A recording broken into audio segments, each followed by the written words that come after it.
Greetings. My name is Michael Miller. This is a Michael Miller Pilates YouTube live video broadcast out to you because you're watching. Thank you. And it's meant for Michael Miller Pilates licensed affiliates, corner course students, and anyone interested in the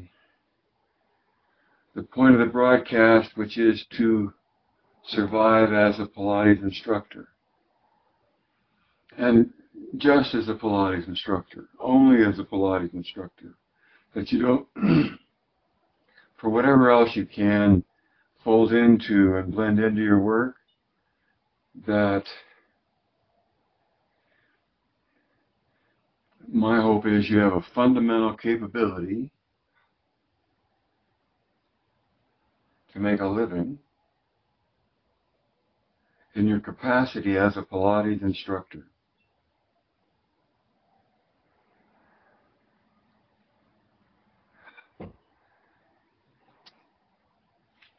And this is a little time capsule for me because I'm not promoting or labeling any of the YouTube live recordings that I've made, and here I am again after having just done my thing on Facebook, and I had three things, so hopefully I'll be more succinct and say things clearer this time. Number one, and it's only the question, so I'll just say it twice and let you provide your own answer, because to me the question is the answer. And the question is, how do you know when you are at the top of the mountain? How do you know when you are at the top of the mountain? Simple enough, right? Number two is about a block. Why the block? Anybody, you've seen these are yoga blocks, right? I think of it as one. And even though they come in all kinds of different textures, like solid wood, more common you see foam. And this has a foam element to it that has some degree of squeezability, but by and large, it's rigid. And that's why the block. Because of the target that I'm trying to aim is the uniform engagement of the body. And that uniform engagement of the body I've been known to equate to fluorescence, which I think has its merits both as an image and as a fact of physics, because we utilize the energy to make core nutention and get a different energy effect out of it. The distribution of load from the broader engagement of the musculature, right? The more uniform engagement of the musculature. Everyone knows that Pilates is a whole body exercise, or at least everybody used to believe that Pilates is a whole body exercise, and that it's not about pieces and parts. So it's not Kentucky Fried Pilates. You don't take Pilates and try to address or teach it as pieces and parts, because it's antithetical to what you're aiming for.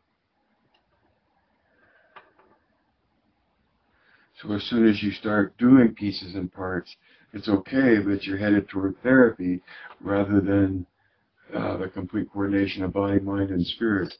Because you can never cut the work in enough pieces to have it assemble into a whole. You have to be aiming for the whole to get to the whole. W-H-O-L-E.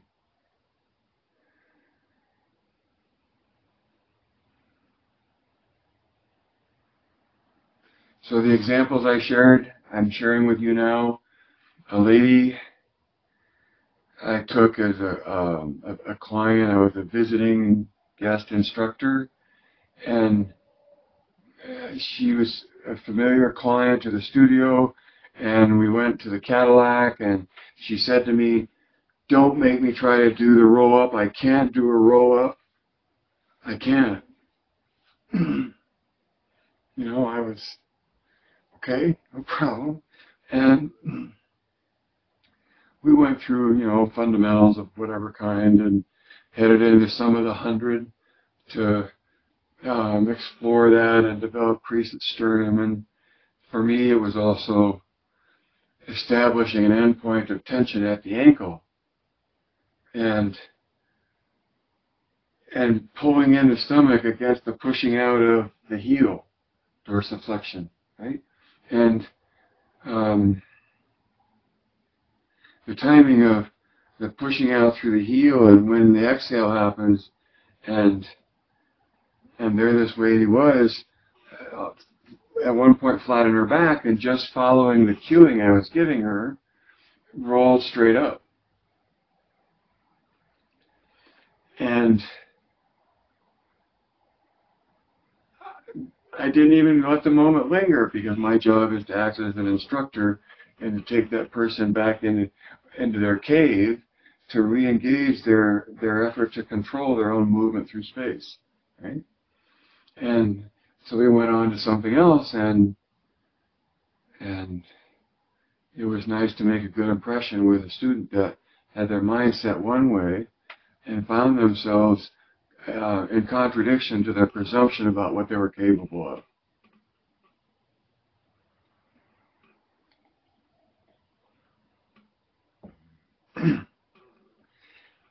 Be an instructor more than a prognosticator or a predictor or a warning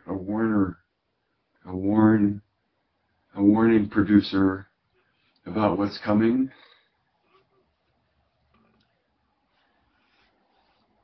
And then the second example I mentioned was a lady came up to me after a math class I taught as a guest instructor, and she said, "Thank you, thank you, thank you. It was the first time I'd been able to do the seal, to roll up and make it up on the seal." And she'd been doing Pilates for months.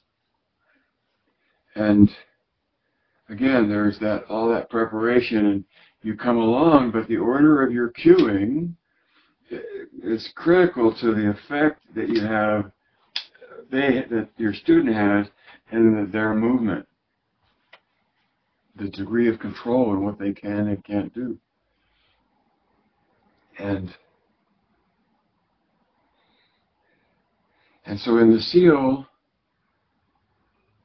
the click, click, click, my opinion, my experience, all too often you click, click, click when you're sitting on your bottom or on your tailbone or curved under, or however you want to say that, but you're in an ideal position of whatever it is seated, and then you tilt back, and to add, to the difficulty and to the challenge, you click, click, click when you're back there, and then come back up, click, click, click. The problem is that all too often the student isn't far enough back on their shoulders to sustain the timing of the click, click, click, and still have the ability to squeeze their heels together in conjunction with their breathing, exhaling. Squeeze your heels together to exhale. There's one choice of order and cueing. Make the effort of the squeeze of your heels cause the exhale. And why is that just as significant as using the brick? Because using the brick and squeezing your heels together both engage the inner thighs. And you need the inner thighs to establish and hold and deepen the grip at your hips, called the core, called the powerhouse. But it's a condition, it's a quality of the muscular engagement in your body that you're able to control and establish an axis of rotation at the hips.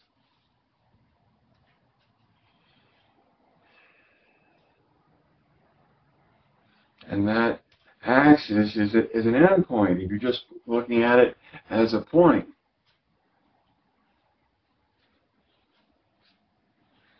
Oh, I didn't write that down. But there's an end point at the ears as well, and at the shoulders. There's anywhere the body in this plane can make a rotation in that plane are the endpoints that I'm pointing to here in the body. And so maybe I'll add it as a title or go back and or bring it up again later. But when you, I assume you're watching, when you mentioned about Yoda and that you learned that from me and that I pointed out, that was me asking a question about recognizing the rotation around the axis at the ears, which to me is different than what I'm talking about when I say be Yoda, the character from the movie Yoda, and point your client into the cave of their own sensation, what they have to listen to, right? And interpret and control, right? Be aware of.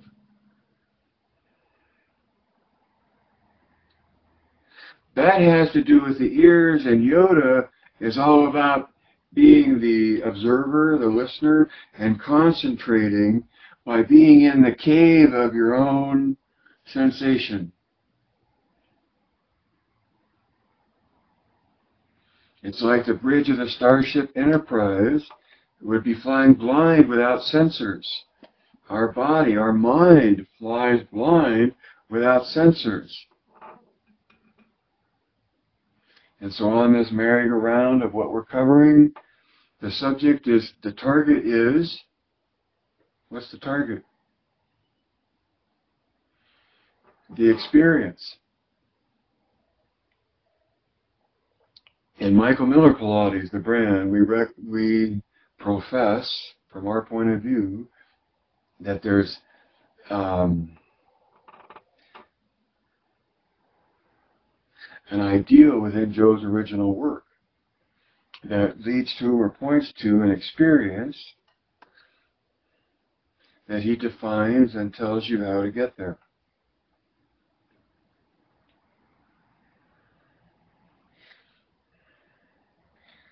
The definition of his method is complete coordination of body, mind, and spirit. And so in a way, that's the target. If that's the definition of what his method is, what it's about, because in contrology is complete coordination of body, mind, and spirit. To me, I interpret that as a statement of a state of being in the body in the moment of the doing. And that's just my personal take on Joe's definition. My other personal take on Joe's definition is that spirit is the observer, is the listener,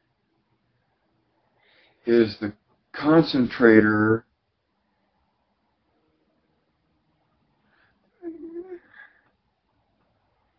capacity of the human being to tap into, to utilize. You can concentrate or not, right?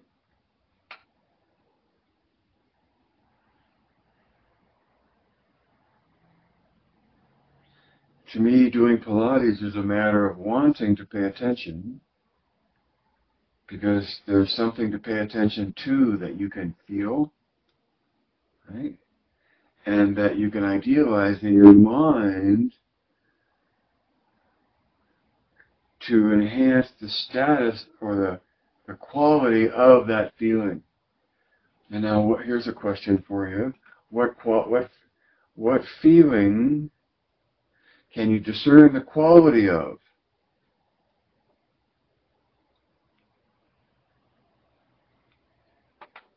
To me, To me, that's alignment in space. You know? You can be unaligned in space, or you can be lined up in space. The cover of my book is my trademark. You can be lined up in space or not. You ought to order some of these and pass them out to promote your business. You're either lined up in space or you're not.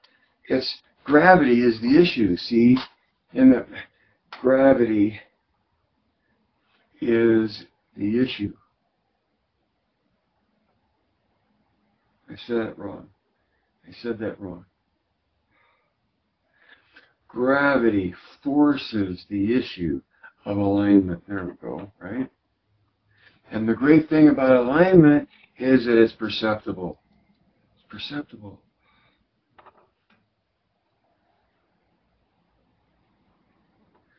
And so, like it or not, or admit it or not, ever heard it before or not, the fact of the physics in the body is its engagement in coordinated tension to move through space, to feel alignment, to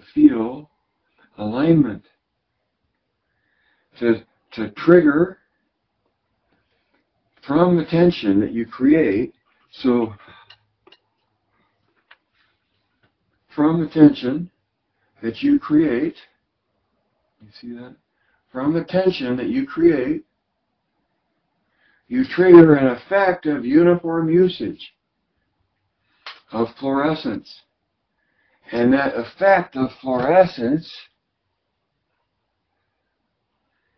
allows you to be in your body as completely as you can be.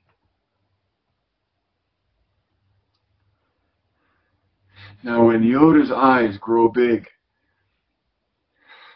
it's such a metaphor. And out of the student applying themselves in controlling something, right? There are always limitations to control, or we would all live forever and be immortal. And so in our effort to survive as well as we can and as long as we can,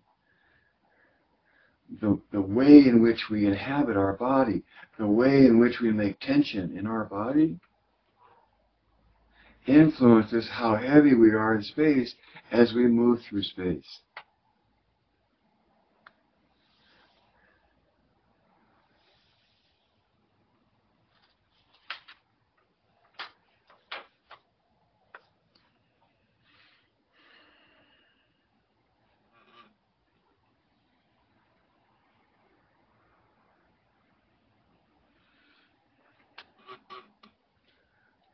The reason to use a brick in some instances is because something that doesn't give in allows for a better engagement of the musculature in order to accomplish a grip at the hips.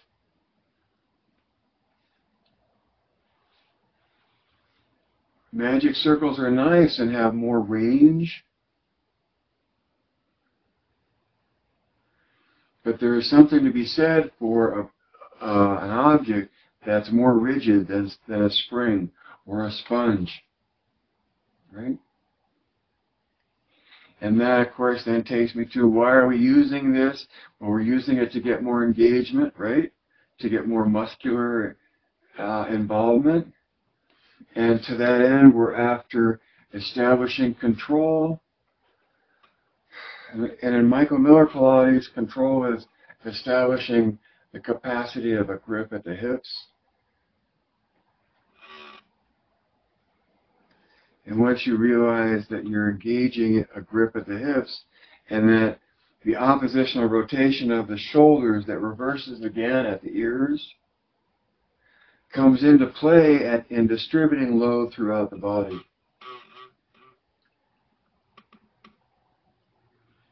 And it's coordinated tension.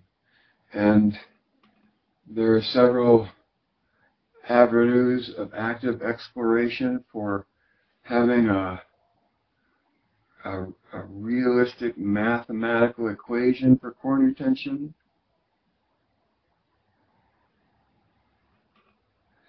And I don't think we'll see that happen in my lifetime.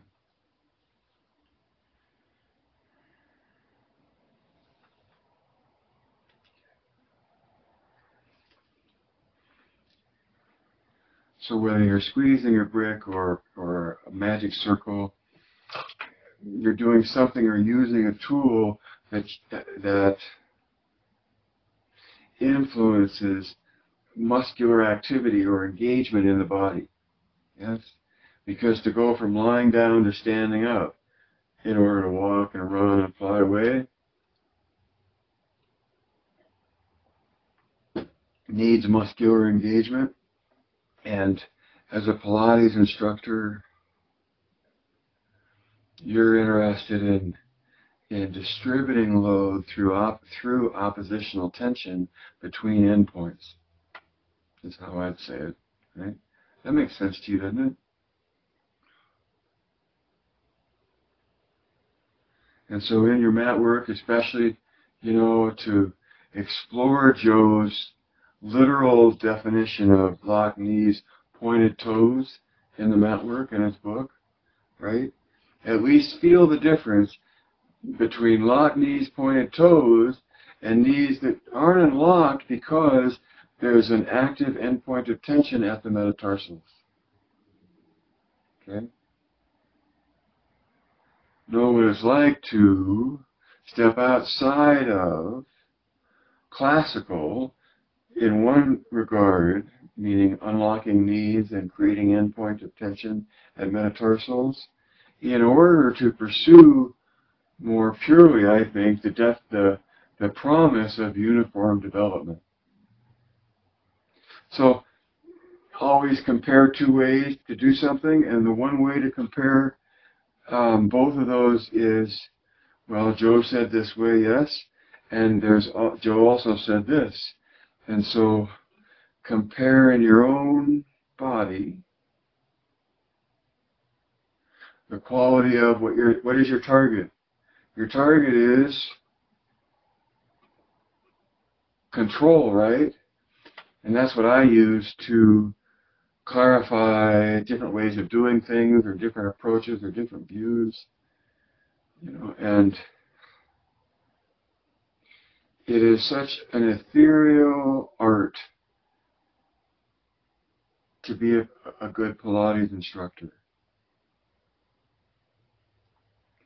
And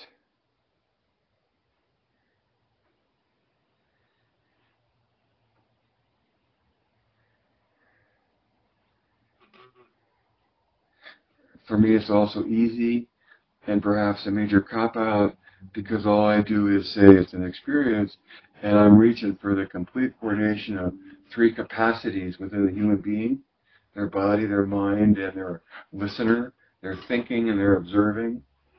That's the only, and that's why this whole point of view of Pilates, I think, will never go anywhere, because to a large extent, humanity is dominated by their mental capacity, and anything that threatens the dominance of the mind can't be entertained. So when I have a client that comes in who's a pediatric surgeon,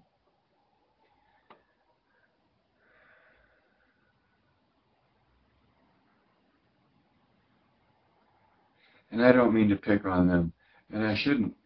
A doctor of any kind is easy to pick on as well, and I shouldn't pick on doctors. There are all kinds of human beings out there, and some of them are primarily in their mind, or to a good degree exclusively in their mind, maybe some in their body, or maybe they think a lot in their body, and yet not at all, or have no presence at all in terms of a connection, a deep connection to, or an immediate connection to, or an unfiltered connection to what they can sense, their senses. you don't take a person like that and try to explain to them that there's some place beyond their thinking that is to be had or experienced.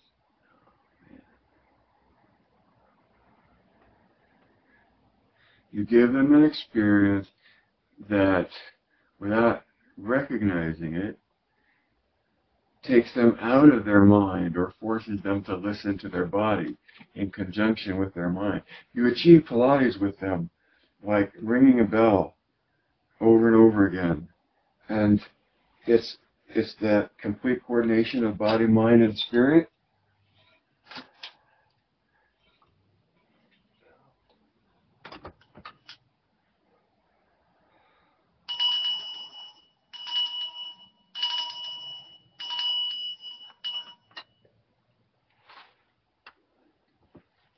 And for my interest and for what I get out of Pilates, that's all I care about. And I know that there's a lot more, and I try not to make any distinction between any other view of Pilates to my own, other than that I have my own, right? And in that view, I think there is coherence and clarity about what you're after in terms of an experience, and an interpretation of what it means to be a Pilates instructor that's rooted right in Joe's book and gives you a direct connection to, a direct sensation of the man and his art.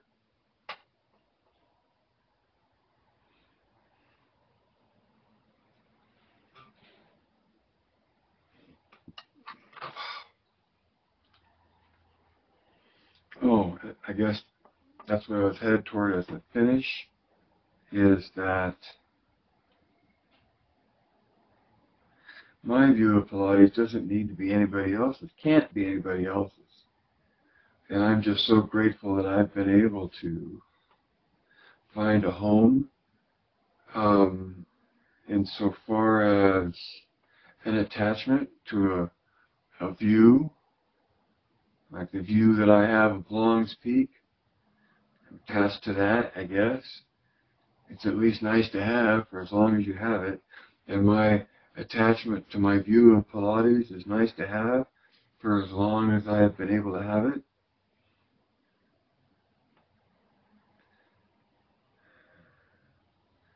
And I would share with you that to survive as a Pilates instructor, I think the most important thing you want to do is listen to your own inner guide or inner feeling or your gut instinct or whatever, what you're listening or whatever. But to have it come from within and control your own content, because content is what matters to everybody that needs content and is willing to pay for it. And so develop your ability to make content and control your content, which is one of the two reasons why I'm here on YouTube. One is I make the recording and I have more control over the recording than I think I do on Facebook. And it's always available and doesn't phase out and isn't a limited audience like it is in Facebook. So control over the media and size of the unfiltered audience are the two reasons why I'm here trying to act as a good hermit and hold up the light from my peak of experience, so that you, if traveling in my territory, see it, might use it to navigate by, which was a metaphor I developed or talked about a time or two ago. Michael Miller Pilates sees the ideal within Joe's original work, and if that's the case, that ideal isn't going to change at all, because Joe's work is what it is, and in place, in situ, like some of the stones in Machu Picchu.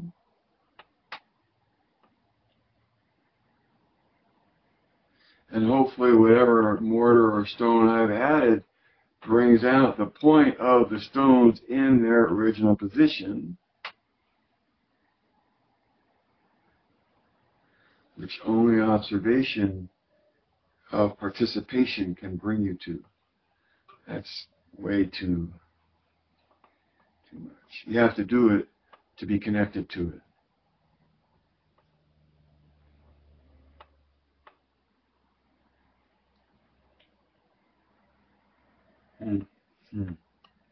I don't know.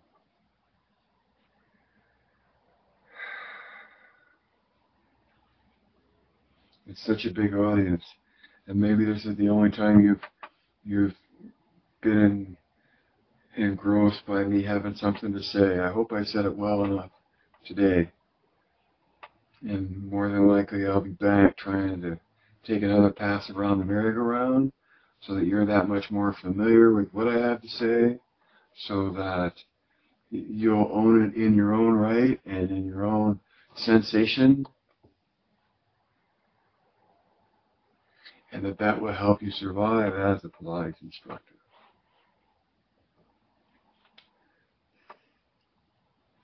Life can't live forever. Read between the lines. See behind the curtain. Add 2 and 2.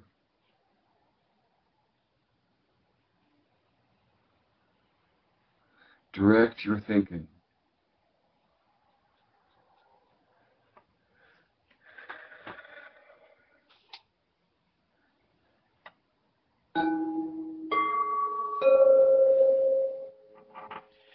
And as always, to finish with, the last thing I end with is the one thought I want to leave you with, and that is, Geist